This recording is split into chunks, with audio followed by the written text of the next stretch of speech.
Namaste everyone. If you are a kind of a person who does not have the patience to watch a 4-hour movie, here is some advice for you. To give a cricket analogy, this is not a T20 game. This is not even a ODI match. This is a full-fledged 5-day test match where the result of the game is revealed only in the last session of the last day. This movie is the Bollywood equivalent of the famous Kolkata test match between India and Australia. Trust me, the last 1 hour of the movie is the Bollywood we all need in 2026, where everything seems to be falling apart in the world.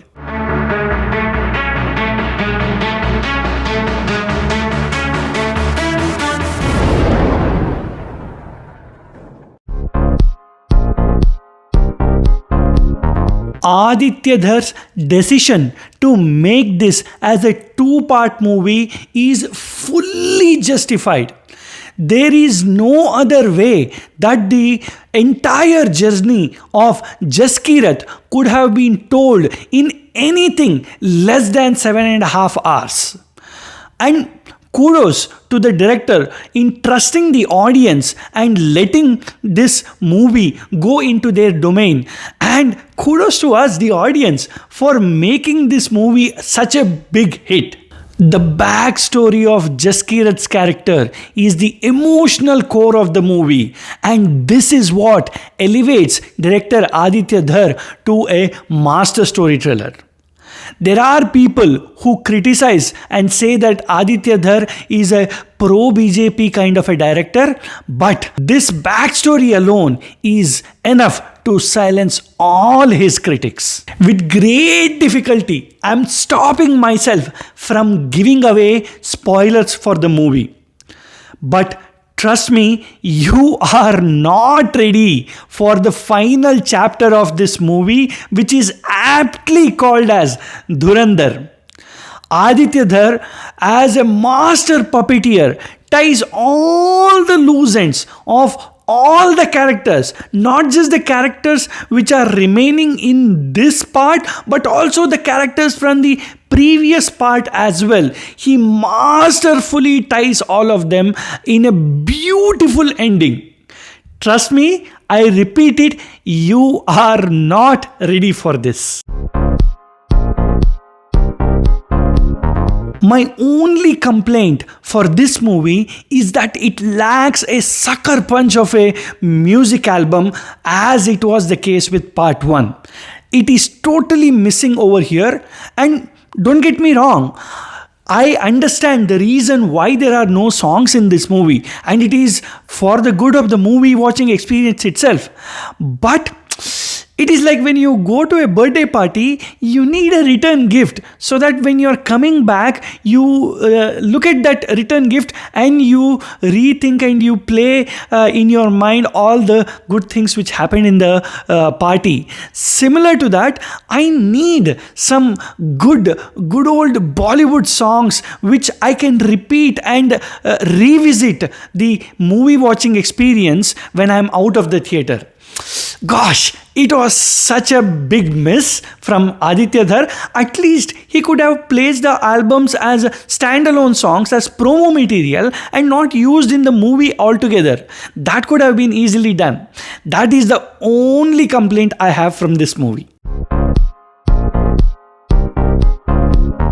Story, no doubt about it. 1 out of 1. The entire journey of a spy who goes on to change the landscape of Pakistan is excellent. And bhai saab, the ending, इसे कहते हैं पैसा वसूल ending. Screenplay, I would say 0.75 out of 1. Every character in the movie has its own arc, and every character contributes to the overall story. That is really impressive. Even the silliest of the characters will surprise you in the end. The only reason I did not give 1 out of 1 for screenplay is because the pacing of the movie is a bit slow in the first half. That's the only reason. Acting, again, hands down 1 out of 1. If you think that Arjun Rampal and R. Madhavan were not given meaty roles in the part 1, wait until you watch this movie. It shows that what brilliant actors they have transitioned themselves into from the chocolate boy kind of roles which they were doing early on in their career. Sara Arjun, after this movie, is going to have a very bright future, and there will be a line of producers and directors who want to cast her as the heroine. And as I do not want to give away spoilers, I won't tell you my favorite supporting cast character actor in this movie. And that brings me to Ranveer.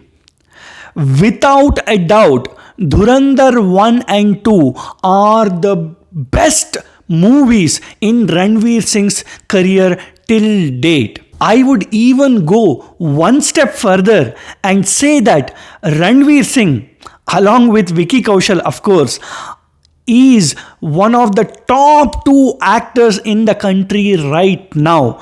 Other departments, 0.75 out of 1. Shashwat Sachdev's BGM is the lifeline of the movie, and the action set pieces get bigger and bigger as the movie goes along. The camera work is excellent both in wide angle landscape kind of shots and also in the close-ups of the actors. The only complaint I have is the VFX of certain shots. They could have been better in quality. Overall package, I would say 0.75 out of 1. The teaser was just a rehash of the last 3 minutes of Dhurandhar Part 1 movie. And the trailer was good, but it was not as excellent as Dhurandhar Part 1. And the makers took a huge risk of not putting out any promotions or interviews for part 2, and they did it with a strategy that people should come in with open minds and discover the movie at their own pace. And that, I would say, is very good for the content of this movie, but they could have done some promotions to have even a bigger reach. And I hope IPL does not eat into the theatrical business of this movie. So my final rating is going to be an excellent, well-deserved 4.25 out of 5. If S.S. Rajamouli is the James Cameron of Indian cinema, Aditya Dhar is the Steven Spielberg of Indian cinema. And Dhurandhar is definitely our own Desi version of all the spy movies of the West put together, and that too in a very, very, very good package of 2 movies. Trust me, you are not ready for this. Go into the theaters and watch it and discover it on your own, and you will be rewarded handsomely in the last 1 hour of the movie. That's it for today. Thank you so much. Namaste.